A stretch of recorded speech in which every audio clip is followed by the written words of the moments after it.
Hello everyone, and now welcome to game number 3 between Lucifer and Focus. Game 3 now taking place here on Echo Isle.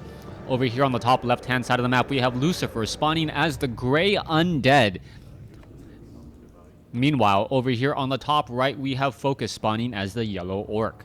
Orc versus Undead in this 1v1 matchup, and so far Lucifer has taken a commanding 2-0 lead in this best of series. We'll see what is going to be happening here as we do get further along. Orc Burrow, Ultra of Storms, there is that barracks as an early Blade Master should be coming out here in just a moment. Now, what is Focus really planning to do? After losing a game on Turtle Rock, a map that many players feel favor Orc, I'm not quite sure what he can do in order to try and catch back up. You can see that the Blade Master is already being trained, Voodoo Lounge just now being started, so based off of that, I am expecting him to do a little bit of creeping before heading back, selling that Scroll of Town Portal, picking up double healing salves, and perhaps even a Clarity Potion. Meanwhile, Peon has scouted out his opponent. What he was really looking for was the timing on this Ultra of Darkness, whether or not the Graveyard and the Crypt was already down, and also the timing on that Tomb of Relics. Based off of what we saw, he knows that the Death Knight is only going to be coming out at about the 2-minute 30-second mark. Meanwhile, Blade Master has already picked up Claws of Attack +6, doing a great job finishing things up right now, and purposely not using Windwalk for that little bit of extra damage, knowing that he's going to be able to sell that Scroll of Town Portal here in just a moment and be on his very merry way. Back across over here, Death Knight and Crypt Fiend doing a little bit of creeping onto the Ogre Warrior creep camp off over here. Blade Master should already be healing. Yes, he is, as there is that double healing salve I mentioned moments ago. The Death Knight gonna do an easy time finishing up this Ogre Warrior creep camp, and should be very close, or about a little bit more than halfway to level 2. Remember, this is a 5-3-3, or sorry, excuse me, a 3-3-3 creep camp, not a 5-3-3. Blade Master now making his way off over here, and will be going straight after that Forest Troll Berserker. That Forest Troll Berserker is going to take a lot of damage right there, getting that Blade Master to level 2, and now switching back over to the other Forest Troll Berserker. Reason behind that is that the Forest Troll Berserker actually deals more damage than the Ogre Mauler while having less hit points. Being able to prioritize your targets and killing off units individually in a very timely, effective manner does give you a little bit of that advantage moving on. Now we should see a healing salve on that Grunt, as the Blade Master is now down 3 charges with 3 more to go.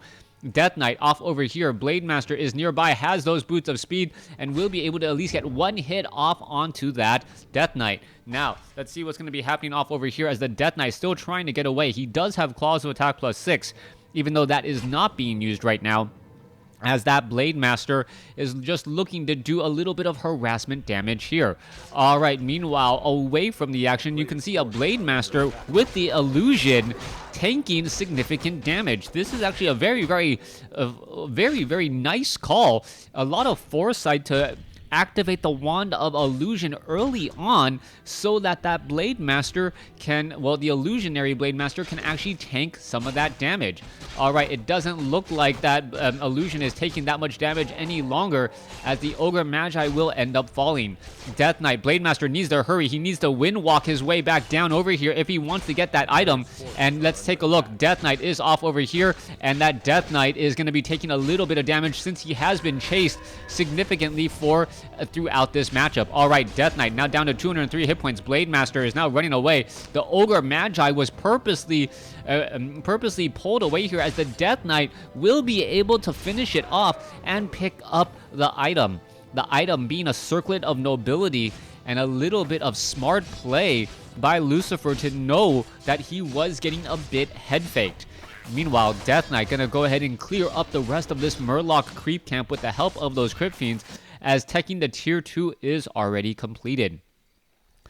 Third Orc Burrow about to be done. Shadow Hunter should be coming in at any moment, as the, wow, Blade Master unable to finish off the Death Knight. Death Knight using a Scroll of Town Portal to head back home.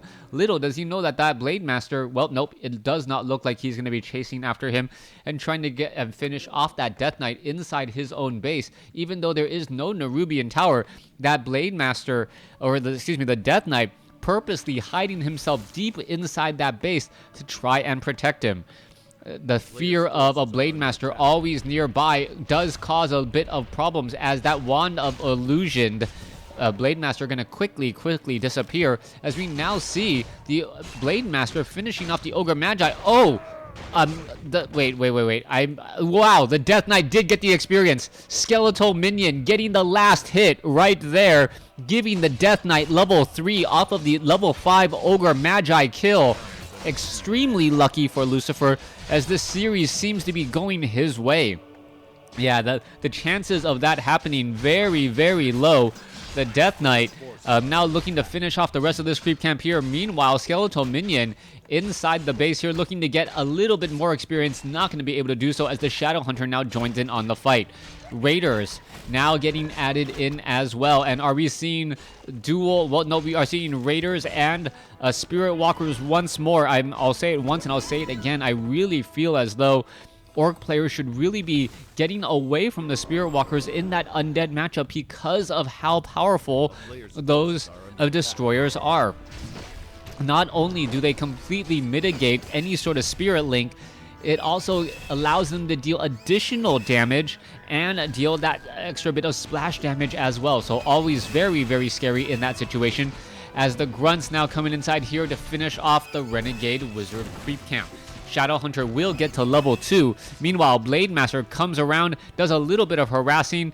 It looks as though he picked up the Ring of Protection +3. I believe he picked up a Ring of Protection +3, so that is going to make him a little bit more durable. And now, well, nope, I take it back. Apparently, he has no attachment to that ring, quickly selling it back at the pawn shop to, well, pick up a very good drink.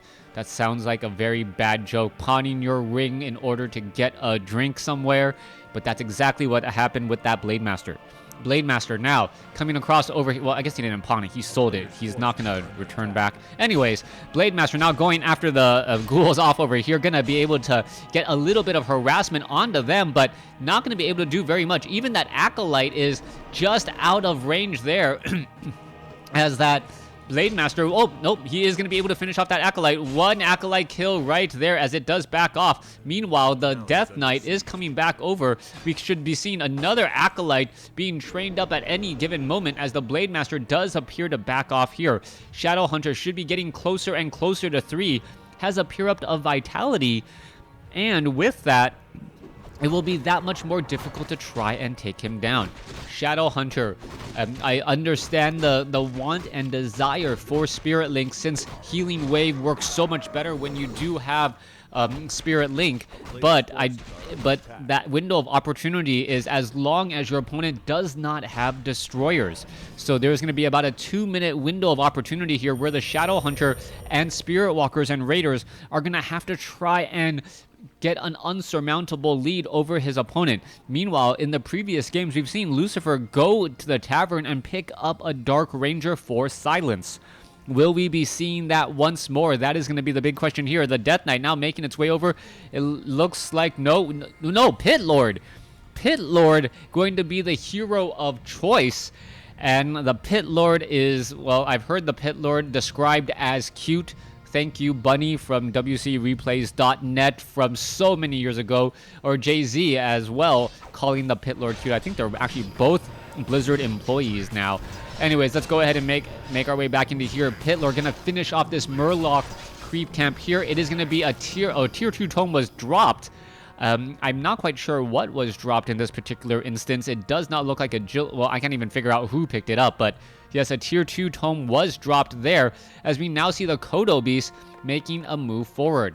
All right, a whole bunch of peons gonna be in trouble here. Warmail does not have the upgraded fortified armor, as the Pit Lord now gonna be coming across here. All right, peons jumping quickly inside these orc burrows. We may get Rain of Fire here, or is it Cleave?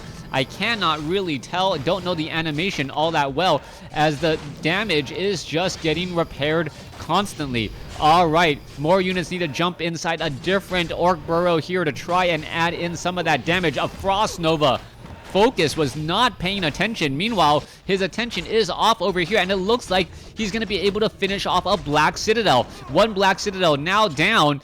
And is he going to scroll a Town Portal back? No, of course he's not, since he does not have a Scroll of Town Portal.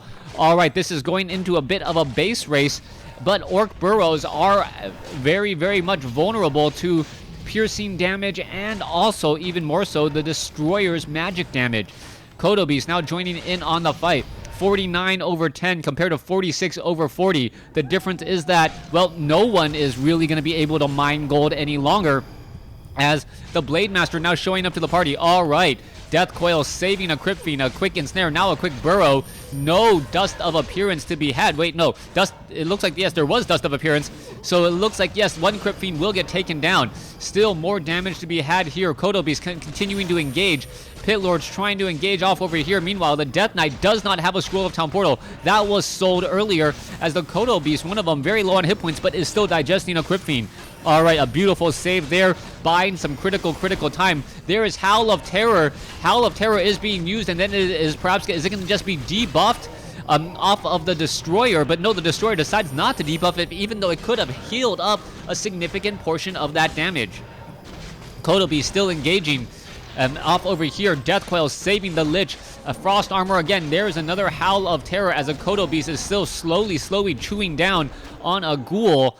And there you have it. There is the GG. I believe a hero was taken out. Not quite sure which one it was. But after Lucifer lost his primary, I would assume it's primary, or maybe the Lich, one of the heroes there, he quickly had to bow out, as Focus takes a game off of Lucifer, as we now move into game number 4. Thanks for watching. Thanks for listening. Hope you guys enjoyed game number 3. Please stay tuned for game number 4.